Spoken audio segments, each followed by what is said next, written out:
तो hello guys, welcome to back my channel @ASO Bharat 07। तो आज मैं बेसिकली आप लोगों को बताने वाला हूँ एग्ज़ाम पैटर्न के बारे में, खासकर एसएससी सीजीएल के एग्ज़ाम के बारे में, क्योंकि बहुत सारे एसएससी एस्पिरेंट को ये भी नहीं पता रहता है कि कहाँ से कितने नंबर के क्वेश्चन आते हैं, कितना नंबर नेगेटिव रहता है, क्या सेफ स्कोर हो सकता है हम एस्पिरेंट के लिए और कट ऑफ क्या जाता है। तो मैं आज इस वीडियो में पूरा का पूरा डिटेल बात बताऊंगा एसएससी सीजीएल के पैटर्न के बारे में।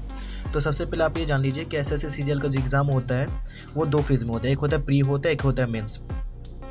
प्री जो होता है वो क्वालिफाइंग नेचर होता है, ठीक है।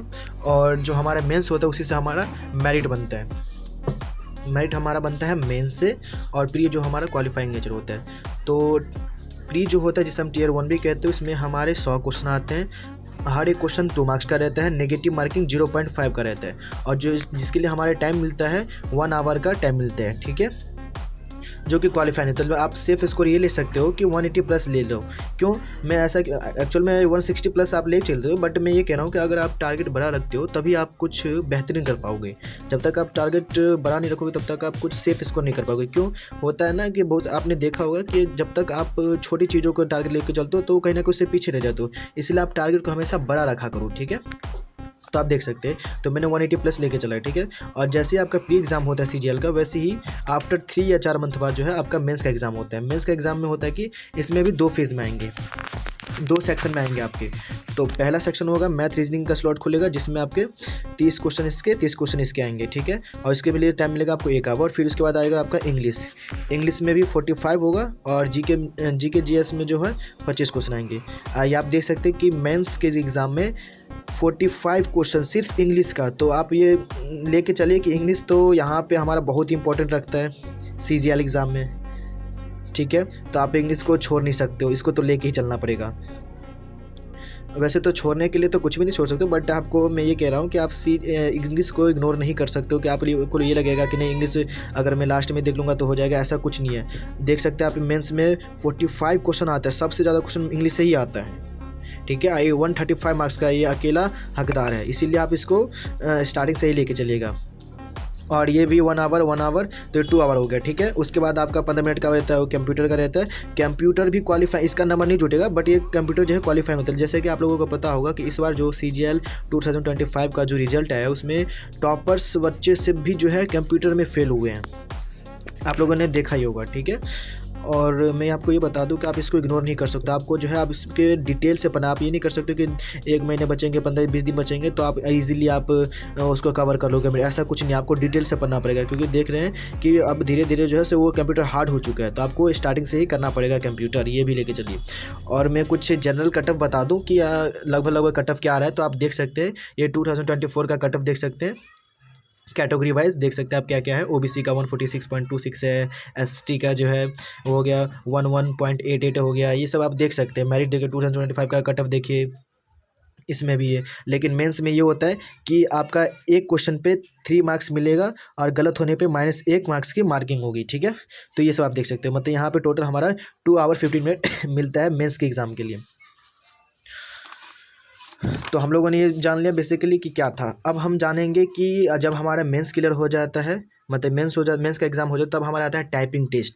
टाइपिंग टेस्ट भी क्वालिफाइंग ही होता है, बट ये इसको हल्के में मत लीजिएगा कि हाँ जी कर लेंगे, ऐसा कुछ नहीं है। इसमें भी आपको मेहनत करना पड़ेगा, आपको भी स्टार्टिंग से ही धीरे धीरे आपको टाइपिंग के 5-10 मिनट आपको टाइपिंग करना पड़ेगा। तो आप टाइपिंग जो है 15 मिनट का होगा, इसमें 2000 की डिप्रेशन के स्पीड से लिखना पड़ेगा। 28 WPM मांगता है, बट मैं ये कहूँगा कि आप 40-50 लेके चलो। क्यों? क्योंकि होता है कि एग्ज़ाम हॉल में कीबोर्ड जो है सो हार्ड रहता है। जैसे हम लोग घर में प्रैक्टिस करते हैं तो वो तो बेसिकली चलो ठीक है, फ्री रहता है तो ईज़िली कर लेते हैं, बट वहाँ पे आपको हार्ड मिलेगा, इसलिए आप 35 से 40 लेके चलिए।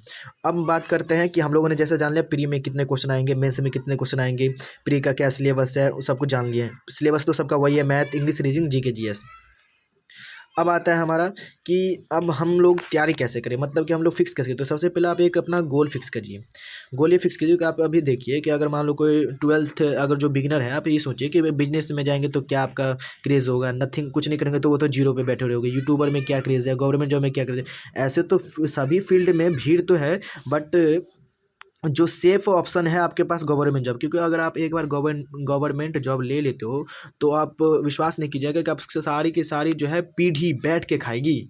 इसीलिए मैं कह रहा हूँ कि सबसे पहले आप इसको टारगेट कीजिए। बस इसमें यह है कि एक बार बस रगड़ के मेहनत करना होता है, बाकी कुछ नहीं है। आप में एक बार मेहनत कर लो, बस सिर्फ 1 साल मेहनत कर लो। उसके बाद देखिएगा आपका ऐसा कोई भी वो नहीं होगा कि कुछ नहीं, आप एकदम फ्रीली, मैं कह रहा हूँ ना, एक बार अगर ये जॉब लग गई ना, गवर्नमेंट जॉब, तब तो आपका जीवन बदल जाएगा, ऐसा है। बाकी जो प्राइवेट में कभी भी आपको निकाल दिया जा सकता है। बिजनेस भी कभी कभार डाउनफॉल में जाता है, कभी हाई जाता है, कोई ठीक नहीं इसका। यूट्यूबर में इतना क्रेज़ है जो कि उतना मेरे ख्याल से नहीं लगता है कि ये सक्सेस है, ठीक है। वैसे कहने के लिए तो मैं ये नहीं कि बेइज्जती नहीं कर रहा हूँ, लेकिन है जिसमें है वो तो आगे करेगा। लेकिन मैं सेफ ऑप्शन ही बता रहा हूँ कि जो खासकर मैं एस्पिरेंट के लिए बता रहा हूँ, गवर्नमेंट जॉब बहुत ही अच्छा ऑप्शन है। हाँ, मैं मानता हूँ कि फील्ड में भीड़ है, मैं मानता हूँ सभी बच्चे तैयारी कर रहे हैं, लेकिन आपको जो है सिर्फ अपने हक की लड़ाई लड़नी है। कहने का मतलब, अगर मान लीजिए वैकेंसी कितनी भी निकलती है, ठीक है, मान लो 25,000 निकलता है, 30,000, बस आपको एक सीट चाहिए ना। 25,000 तो नहीं चाहिए जो आप देखते रहते हो कि हाँ जी सिर्फ 25,000 सीट निकला है, इसमें बच्चे करोड़ों भरे। आपको ये नहीं देखा, आपको सिर्फ अपना एक सीट लेना है, सिर्फ और सिर्फ एक सीट। तो आपको सिर्फ उस पर ध्यान देना चाहिए, ठीक है। तो ये कुछ है, मैंने कुछ ग्राफ बना करके दिखाया, आप लोग ये समझ पा रहे होगे कि मैंने इसमें कितना मेहनत किया होगा। और मेरा जो ड्रीम पोस्ट है वो ASO CS है, जो कि दिल्ली में पोस्टिंग होती है लाइफ टाइम के लिए, जो कि अच्छा है। इसकी जो सैलरी मैं बता दूं आपको, वो इन हैंड जो है 81,000 के आसपास आता है, ठीक है। तो ये कुछ है, तो ये मैंने बता दिया था। प्री में 180+ आप लेके चलो, क्योंकि आप टारगेट बड़ा रखोगे तभी आप कुछ कर पाओगे। मेंस के लिए 360 कट ऑफ जो बनता है वो हमारा मेंस से बनता है, ठीक है, ना कि प्री से। प्री हमारा बस सिर्फ क्वालिफाइंग होता है। तो ये बस वही प्री बस बता दिया कि हाँ ये प्री के लिए होगा, ये मेंस के लिए होगा, किसने कितने नंबर का क्वेश्चन आता है, ये सब आपने देख रखा होगा। अब मैं चलता हूँ कि थोड़ा सा बता दूं कि कैसे क्या कहाँ से कितने नंबर के क्वेश्चन आते हैं। मैं मैथ्स के इंग्लिश के बता दूं, तो मैंने मैथ्स में ये बना रखा है कि जैसे ये आप मैथ्स का देख रहे होगे, तो मैथ्स में मैंने ये कर रखा है कि जैसे कि आप लोगों को पता होगा कि अब जो एग्ज़ाम कंडक्ट करवा रही है CGL का, SSC का, वो एडुकेटिव करवा रही है, ठीक है। तो एडुकेटिव ने जो है इस बार मैथ्स का जो दिया था, उसमें अर्थमेटिक मैथ से ज़्यादा क्वेश्चन था और एडवांस मैथ से कम था। देख सकते हैं आप, अर्थमेटिक से ज़्यादा था, एडवांस से कम था। तो ये था, इसमें चेंज हुआ था बेसिकली। तो आप लोग चलिए, ऐसा कुछ नहीं है। आप लोग, मैं तो ये कहूँगा कि अगर कोई बिगनर स्टूडेंट है तो आप स्टार्टिंग में मैथ्स और इंग्लिश को लेके चलिए। जैसे ही 3 मंथ्स बीत जाते हैं वैसे आप रीजनिंग को जोड़ लीजिए। रीजनिंग जोड़ेंगे तो करीब 4 महीने या 5 महीने के बाद जो है सो आपका 70 to 60% मैथ इंग्लिश का हो जाएगा, ठीक है। और वो रीजनिंग 1 से 1.5 महीने का सिलेबस रहता है उसका, वो तो ईजिली कंप्लीट हो जाएगा। अब बस उसका रिवीजन करते रहिएगा डेली बेसिस पे। अरे भाई GK GS की, तो GK GS को आप लास्ट में नहीं, मतलब कि आप उसको भी अगर ले सकते हैं, अगर स्टार्टिंग से लेके जा सकते हो तो स्टार्टिंग से ही लेके चलिए।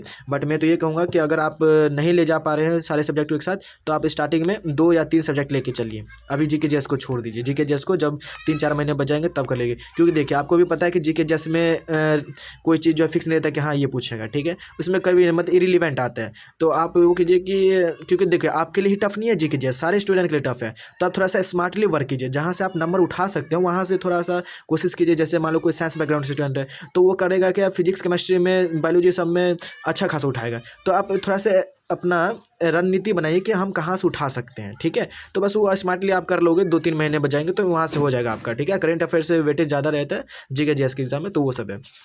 ये तो हो गया मैथ का। अब मैं बता रहा हूँ आपको इंग्लिश के बारे में। तो इंग्लिश में देख सकते हैं कि मैंने बता दिया था, मेंस में 45 क्वेश्चन आते हैं, जो कि 135 मार्क्स का रहता है। और इसको आप इग्नोर कतई नहीं कर सकते, क्योंकि बिना इसके कुछ है नहीं।